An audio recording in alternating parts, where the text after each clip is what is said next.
Bom dia, pessoal do sexto ano.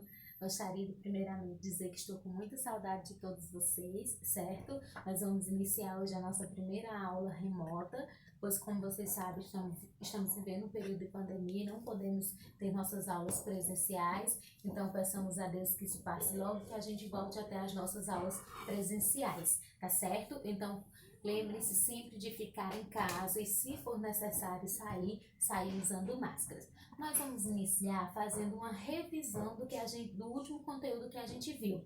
Nós paramos onde a gente falou sobre a questão da obtenção dos alimentos. Todos os seres vivos, eles precisam obter o seu alimento para poder manter-se vivo. Sem o alimento, os seres vivos não conseguem sobreviver. Então, a forma de obtenção, existem duas formas de obtenção de alimento. Nós temos os seres produtores, ou seja, os animais, os seres vivos, na verdade, eles conseguem o seu alimento ou produzindo o seu próprio alimento ou consumindo outros indivíduos. Aí nós classificamos em dois grandes grupos. Os produtores, que são aqueles que produzem o seu próprio alimento, que são chamados também de seres autotróficos.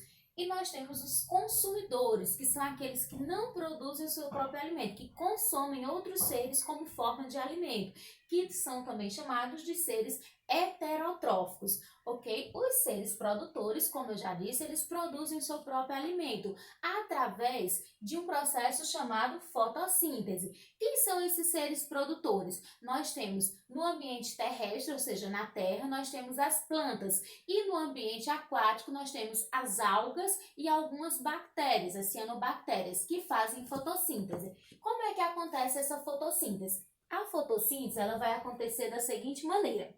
Nós vamos ter aqui a luz do sol. Aqui nós temos uma planta que, como eu já disse, é um ser produtor que faz fotossíntese, né? Produz o seu próprio alimento, e vai ser da seguinte maneira. A luz do sol vai vir aqui para a planta, juntamente com a água que a planta retira do solo pelas suas raízes, junto com o gás carbônico que está presente no ar. Esse gás carbônico, ele é jogado no ar por nós, os animais, ao respirarem. Durante o processo de expiração, a gente joga para fora gás carbônico. Então, essa luz do sol com a água, com o gás carbônico, vão vir para a folha. E na folha nós vamos ter um pigmento de cor verde chamado clorofila. Então é por isso que a maioria das folhas, elas são todas verdes, porque tem clorofila. Esse pigmento, ele vai ser responsável para pegar essa luz do sol, a água e o gás carbônico e transformar em oxigênio que a planta joga para o ar, que nós utilizamos na nossa respiração. E glicose, que a glicose é um açúcar que a planta produz. A planta vai produzir só açúcar? Não. A partir da glicose, ela vai produzir todos os outros nutrientes que ela precisa para poder estar se desenvolvendo, certo? Então, dessa forma vai acontecer a fotossíntese. E aí, esses seres, eles vão produzir o seu próprio alimento. Então, eles são considerados seres produtores porque produzem o seu próprio alimento. Um exemplo para vocês relembrarem, que eu até falei em sala, de como a fotossíntese, ela de fato você pode ver que ela acontece, é quando você pega uma manga bem madurinha e vai chupar. Aquela manga, ela é bem docinha. Não que ninguém tenha colocado açúcar nela, mas por conta que a planta produziu glicose e armazenou no seu fruto para que o seu fruto possa se desenvolver e se reproduzir, nascendo um novo pé de manga, não é isso? Então, a prova que a fotossíntese acontece é quando você faz isso, tá certo? E os seres consumidores, que são também chamados de seres heterotróficos, que não produzem o seu próprio alimento. Então, como eu já disse, eles não conseguem produzir sozinhos o seu alimento, e aí eles precisam buscar o seu alimento consumindo outros animais, outras plantas. Esses animais, eles são classificados em herbívoros, carnívoros, onívoros.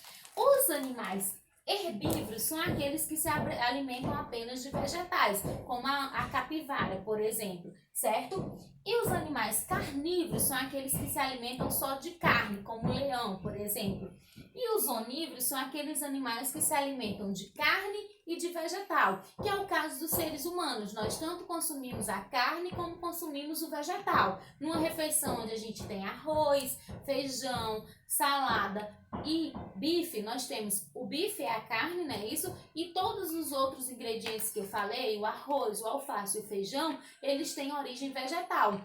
Então, por isso que nós e outros animais também somos considerados onívoros, porque a gente se alimenta de carne e de vegetal. Os seres decompositores. Os seres decompositores, eles são muito importantes para a natureza. Quem são esses seres decompositores? Eles são os fungos e as bactérias. E o que eles fazem na natureza? Eles se alimentam de outros animais mortos, ou partes de animais mortos, ou restos de vegetais que já morreram, certo? E fazendo isso, ao se alimentar, eles estão também fazendo uma limpeza no meio ambiente. Então, eles são muito importantes porque eles fazem a reciclagem da matéria morta. Ou seja, tudo numa floresta, as folhas de árvores que caem, os galhos secos que caem, os animais que morrem, se não existissem os seres decompositores, os fungos e bactérias, para se alimentar de tudo isso que eu falei, isso ia se acumular na floresta e ia formar um enorme acúmulo desses materiais, sendo impossível a vida nessa floresta. Então, os seres decompositores, eles são muito importantes porque eles fazem a reciclagem da matéria morta e eles são representados pelos fungos e bactérias. Bom, pessoal, vamos repassar. Os animais obtêm os seus alimentos, eles podem... o alimento serve para quê? Para se manter vivo. Eles podem produzir o seu próprio alimento, que é o que acontece com os produtores, que são plantas, algas e bactérias, através do processo que a gente viu chamado de fotossíntese. Esses seres produtores são chamados também de autotróficos. E os que não produzem o seu próprio alimento, os consumidores, que também são chamados de seres heterotróficos, são classificados em herbívoros, quando comem só vegetal, carnívoros, quando se alimentam só de carne, e onívoros, quando se alimentam de carne e vegetal. Os decompositores, que são fungos e bactérias, eles têm a função de decompor a matéria morta, reciclando essa matéria morta na natureza, certo? Então, pessoal, por hoje é só. Eu vou passar para vocês o vídeo, vai ser postado na sala, vou postar o vídeo para vocês. Depois da postagem do vídeo, vou postar também fotos com o conteúdo do que eu estou falando e uma atividade para vocês resolverem. A atividade, ela deve ser copiada no caderno e resolvida. Após copiar e resolver, vocês depois de resolvida, põe a foto, escreve o seu nome para mim poder saber quem é, de caneta, e manda a foto no grupo para mim saber quem tá fazendo as atividades direitinho. Eu postarei as aulas amanhã às 7 horas, estarei disponível até às 11 horas para tirar dúvidas com vocês e receber as atividades. Bom, pessoal, é só isso. Tchau, um abraço.